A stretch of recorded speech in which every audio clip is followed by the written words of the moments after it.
Hey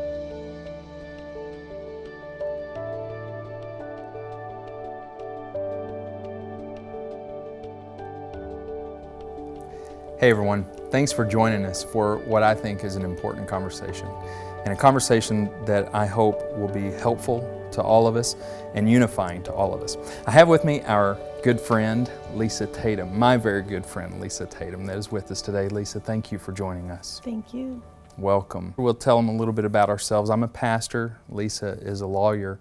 That just so happens to have served as the past State Bar Association president.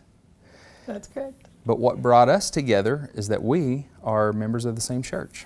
That's right. Members of one body of Christ here at Oak Hills Church, the Oak Hills Church family. And so I really appreciate this conversation that we get to have. And Lisa, every time we have sat down to visit, I've walked away so blessed. So I'm excited today for those who are listening to get to be a part of this and to be blessed by that also. As am I. We've enjoyed these conversations, and I'm looking forward to this one. Yeah. Well, you've been helpful to me in the past. In your role as a lawyer, you've been helpful to me. You've been helpful to our church. You've been helpful to people in our church. And here I am again today, really asking for your help again in a conversation about what's going on in our world. This cultural conversation right now around race and around injustice. And I just think this is such an important conversation for us to have right now. But to just let everybody know a little bit more about you. I'm new to San Antonio, but you grew up here, didn't you? I have as deep roots as one can get. I've been naturalized. Okay. So Randolph Air Force Base brought the family here. Okay. So I've had the privilege of growing up in Judson Rocket Pride territory. There you go. Graduating from Incarnate Word High School. And then I decided to go back east for undergraduate. So I went to Smith College, 20 minutes away from where I was born, actually. Yeah. And then on to Santa Clara for law school. And there's this mysterious centrifugal force that every time I thought I wanted to leave San Antonio, I found myself right back here. Mm. Well, we're loving it here. And I think this is a great place to live. And you know, right now, what we're experiencing in our country, I just think this is such an important conversation for us to engage in. And when I thought about this conversation, you immediately came to my mind because we are part of the one body, and members of the same church, because of your experience and your professional experience. And just like I said, every time that we come away from a conversation, I feel more blessed. And so thank you for being a part of this. And I hope this is the beginning of a conversation. I really do. I hope it's the beginning of something that can continue. But I thought we might just begin by kind of setting the context for this conversation that we're having in our culture right now. You know, why are we having this conversation? Why now? What's going on in our world that's like brought this to the surface? You know, and it's a valid question, because when we hear and see what is on the television screens and what we're hearing on the news, we're getting all these different facet pieces that are kind of throwing together. Yeah. So the first thing that we're seeing is the unnatural deaths of a lot of black people at the hands of law enforcement. We are actually being able to watch and to listen to things that frankly have been going on for a very long time. Mm. So it's not a new conversation and it's not a new issue, but with technology, it's become very raw and very real. I think that when you add the fact that we're seeing this to the fact that we're most likely seeing it because we're at home, because of COVID, you've got an opportunity where people are home and they're listening. We have people who are economically stressed in a climate that is economically stressed. Yeah. And then you start thinking, what can I do about these opportunities? And then all of a sudden, that adds the factor of the defund the police added to the Black Lives Matter component. Mm. And I'll talk a little bit about that. But when you take those three and you put them together, and you put them together under an underpinning and a feeling of a lack of accountability, this is how you end up with all of these different images on the screen and all this different dialogue. It's important to realize that in this particular time, this movement, as everyone is calling it, and it is a movement, but it's a movement that has not been seen before. And that's why commentators are talking a lot about it in that manner. This is not where there's one leader leading on one cause. This is not an MLK with a very concise message that is coming with a very specific agenda. This is actually a lot of groups coming together under the undercurrent of the common concerns.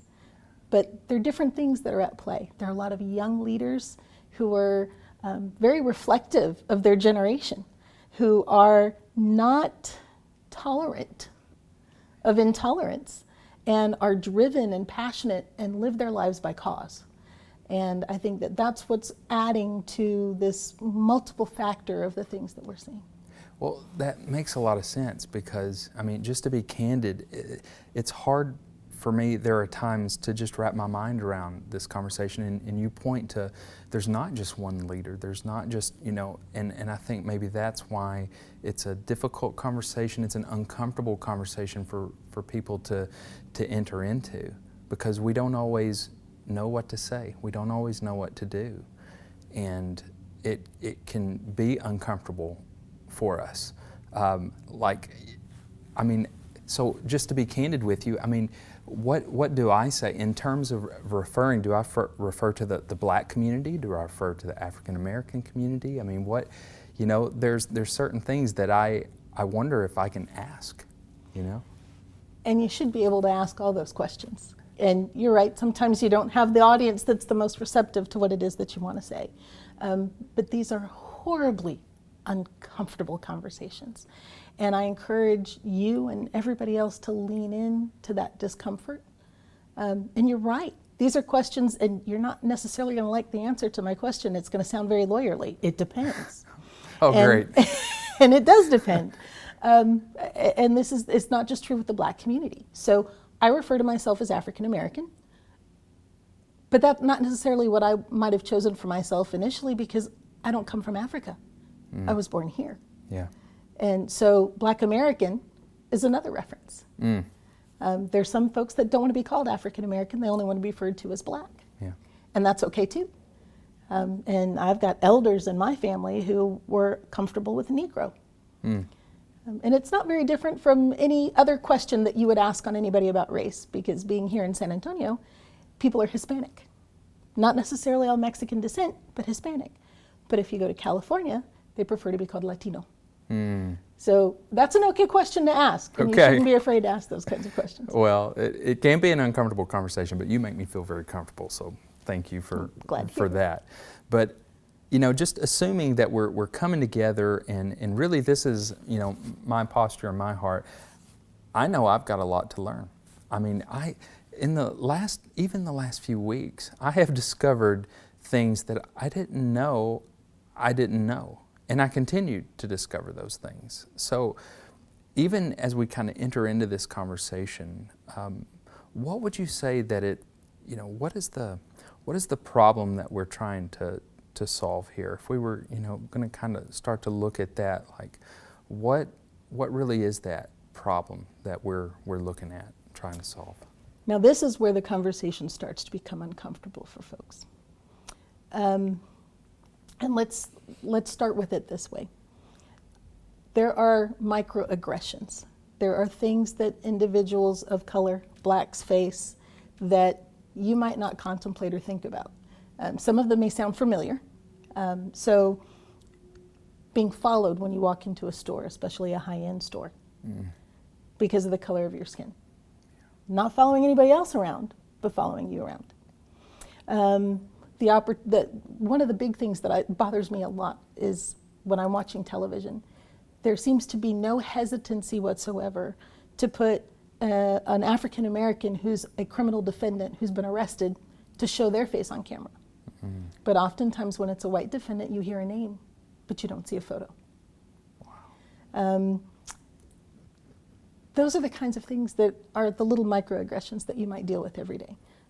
Being told that, you know, I'm surprised, you speak surprisingly well. I'm educated, I'm a lawyer, I speak English. Yeah.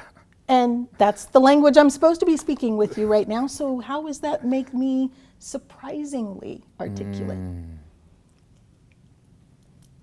Those are one-on-one interactions. Yeah. So now let's talk about why the conversation gets more uncomfortable. Because when you talk about what happens to me, what happens to Susie, what happens to Robert, you can discount that kind of easily as, well, maybe that person had a bad day, or that's one individual in a context. But the real issue and the reason why we're seeing what we're seeing on TV is because we're talking about systemic racism, institutional racism. Yeah. So let me give you my definition of systemic racism. Okay. It's an understanding of a mindset in terms of how ideas, in this case white supremacy, overlay and have been inculcated and rooted into everyday thinking on a systematic level, on an institutional level. So this is not a one-on-one. This is, because there are hundreds of thousands of people who are having one-on-ones, this is an overlay of a white supremacist mindset over an entire system. So what do I mean by systems? Education and access to education. Healthcare and the economic barriers to healthcare. Lending and whether or not you can get funding or financing. Housing, whether or not you can live there. Compensation and hiring.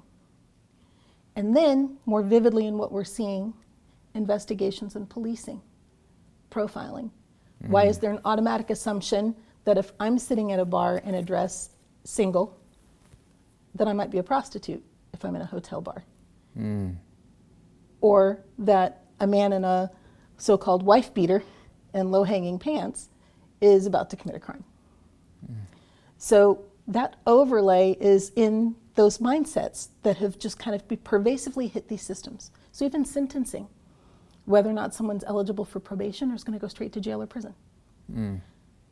If you look at a white supremacy mindset, I'm superior, you're inferior, that by itself, that's arrogance, maybe assonance, maybe unpleasant, but it's the combination of that mindset with power that make it systemic racism. So the ability to deny access, the ability to enforce the law and put a neck to the ground and a knee to the neck is about the power component with it. So that's really what we're talking about when we talk about systemic racism. So it may be conscious, it may be unconscious, but it's coming from a place that honestly is deeply rooted in the core and the fabric of our American society. Blacks were chattel under the Constitution. Women were less than. Native Americans were negligible. So we've started out with this supremacy mindset from the beginning. I want to go back to something that you said. You mentioned unconscious or conscious racism or bias. And I know in your line of work you have to be really good at being able to detect bias. But I think that's part of it is we don't even understand some of the bias that we have. So can you talk a little bit about that unconscious or undetected bias and how we can become more aware of it? Absolutely. There are things that people do because they know or they feel that there is either a supremacy, a fear. There are different ways that that supremacy is inculcated. So it could be the unconsciousness of a woman walking down the sidewalk with a child. They happen to be white, passing someone who is black, and unconsciously pulling the child in, or unconsciously putting your hand on your purse. And it may not be a conscious action, but it's rooted in this mindset of superiority, either because of being better than or a fear. Because we spend a lot of time, and that's how we deal with enemies, is you put them in a place where people can be demonized. So that's a position. So that usually is a reflexive action. Being told, well, you're pretty for a black woman. Because we've got these understandings of what beauty is, are some ways that can interplay. And there are ways to find out more about it. I just heard yesterday, you can ask a black friend. That was one thing that was posted. But there are also some things that are important to recognize because I carry some biases with me as well. We all do. So there are some opportunities to take things that are considered to be assessment tests so that you can actually kind of find out what it is or where your bias lie. So there are some fast comprehensive tests that you can take. Harvard's got a wonderful IAT test that one can take. Teaching Tolerance is an organization, a nonprofit that actually has an entire training and curriculum for folks to help secondary and primary school-aged kids and conquer that problem. And they have some self-assessment tests as well. So when you talk about feeling uncomfortable and how do you approach this, where do you start? For a lot of people, the comfort place is the self-assessment, because then I'm going to learn some things about myself I might not want to know. Sometimes it's not fun when we hold that mirror up to ourselves. But this is an opportunity to begin to kind of see where you might fall on your biases before you engage with conversations with others. And it's also a very effective training tool when you talk about moving forward with a group in that kind of a concept. Yeah. One of the things that I think conversations like this can help do, because one of the things that I know is I will never know what it's like to be you, and I can try to put myself in someone else's shoes, but I can only do that to a certain extent. But I think that is the goal. That is what we want to do, is to build more empathy for others that are different than us. What are some of the ways that we can build empathy with each other? Well, one, we're doing it now. By talking, by listening, by educating. But let me ask you a question. Okay. When you get up in the morning and you get ready to start your day to go to work, talk to me about what it is that you do when you get ready in the morning. Well, I usually think about, what I'm going to do that day, think about my schedule. I may look in the mirror. If I do, it's a quick glance, and then I'm usually I'm on the go. Let me share with you a couple of things that happen for someone who looks like me when they get up in the morning. So I have a law student that works with me who is from San Antonio, who is going to school in Florida.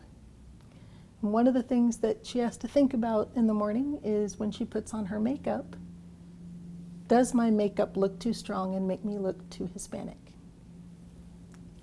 How should I put up my hair or not put up my hair today? I do it every day.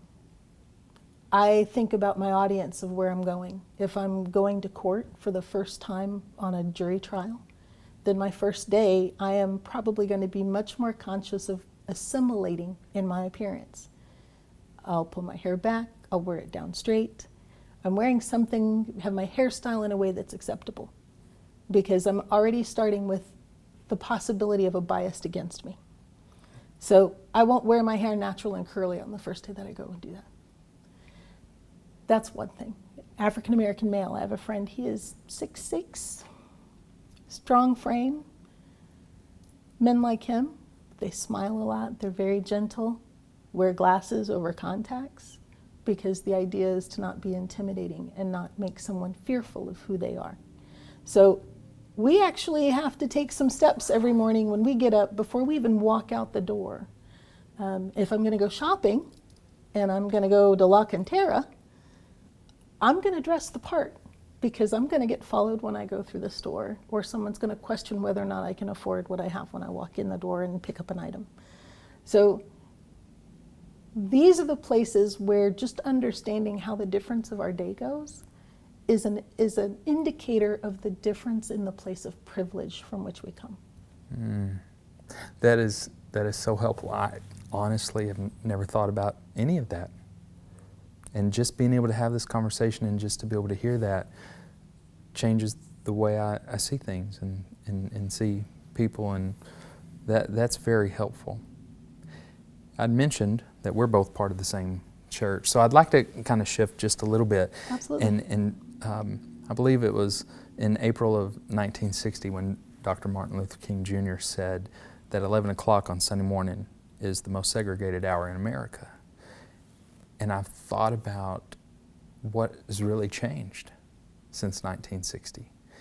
And I was just curious, as being part of the same church, what do you see are the opportunities for the church to be a part of the healing and not hindering people of who are different from each other, people of different races, to be able to come together and to be able to display the diversity that God has created. What are some of those things? And it's still true today, that this is still the most segregated time. And I think it is a combination of factors. So I'm going to start with what I think it is that seems to draw us to our likenesses on a Sunday morning. And one of those is something that we're supposed to have as part of our Christian walk every day, and that's unconditional love. So that getting up in the morning and figuring out what I'm going to do about how I'm going to address my audience. If I get up and I'm going potentially as a black person to a black church, I don't have to have that anxiety about when I get up and go.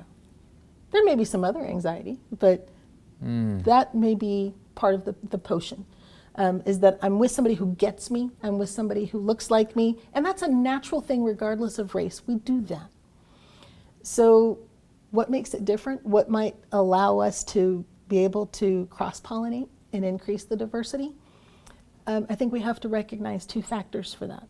One is that all the different churches that we have throughout the city, everyone's got different practices and different styles of worship. So I think first we have to recognize that it may be a style that draws someone someplace and not necessarily race, but perhaps a factor of both.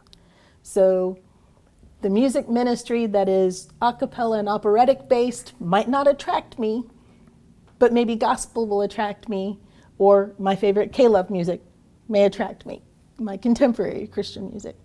So recognizing that there may be some things you can't do because stylistically it's just not authentic for the church, but maybe sampling might be a way to do that.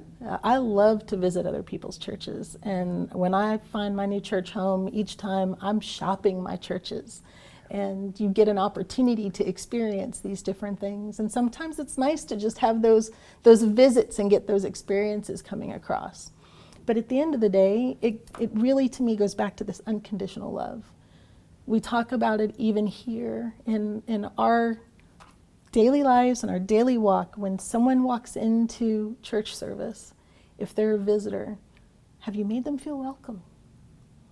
Or are they still feeling like an outsider? Have there been extensions of hands and eyes and arms when we could put arms around one another? Yeah. Are we doing that? Is there a sense of welcome? I was conducting a webinar and a participant made a comment and said, I don't want to be the only chocolate chip in the cookie. And so if you are, and I've oftentimes been the only black in the room, am I made to feel like I'm the only black in the room? Am I made to feel like that's what sets me apart from everyone else? And I think as a church body, we need to be mindful of the WWJD when we encounter people. He spent way too many aspects of his life. We've seen way too many stories about people being offended. How could he? How could he associate with that person? He was always with the undesirable. But if we flip that, was it really undesirable? Is it just different? You mentioned, some of the experiences in visiting different churches, and I'm just kind of curious. I mean, because I love this church here, and I want us to be a place where people of all races, all genders, all socioeconomic, that's the ideal, that's the gospel ideal for us. What have been some of your experiences with the church? I have had mostly good experiences, but I've had some bad. And I think this is part of the challenge, and it's our church, it's the community. I came in as a visitor. My arms were opened to me, and I immediately found myself with a surrogate family on Sunday. And then somebody said, well, there's a Saturday option. And I said, oh, I'll try that too, as I was shopping around, and got embraced. But when we hit 2015, as we began to get into presidential campaigns, we started having a fracturing of our society all across the board. We started having the divisiveness. We started seeing rallies that were talking hate and hate speech that was being outwardly spoken and outwardly promoted that had not happened for a while. And that's reflective of where we are, and it's where we are globally. We've started having this fractioning. Nationalism was on the rise in Europe. It started to make its way and itself known on a resurgence here around 15, 16. So I actually had an experience here that caused me to almost not keep this as my church home. And, you know, we come in and we usually have habits. So I tend to park in the same place. So one Saturday I came in to park in the same place, and I was always parking next to the same kind of group of cars. A couple people I knew, some people I didn't. So I was driving in with my mother and pulled in and parked in my usual place, but this time the car that I'm often next to, someone was still in the car. And as we were pulling in, he scowled at me. And when you're black, you know what that scowl is. You've seen it enough times to know where it's going. And I said, okay, here we go. And just a very angry look on this person's face. And I completed the park. We shut off the car. He started his car. He removed his car. He drove down to the other end of the parking lot, parked his car again, and then went in from the other side with a disgusted look on his face as he looked back on us. And that is the climate that's being created by the people who are vocal.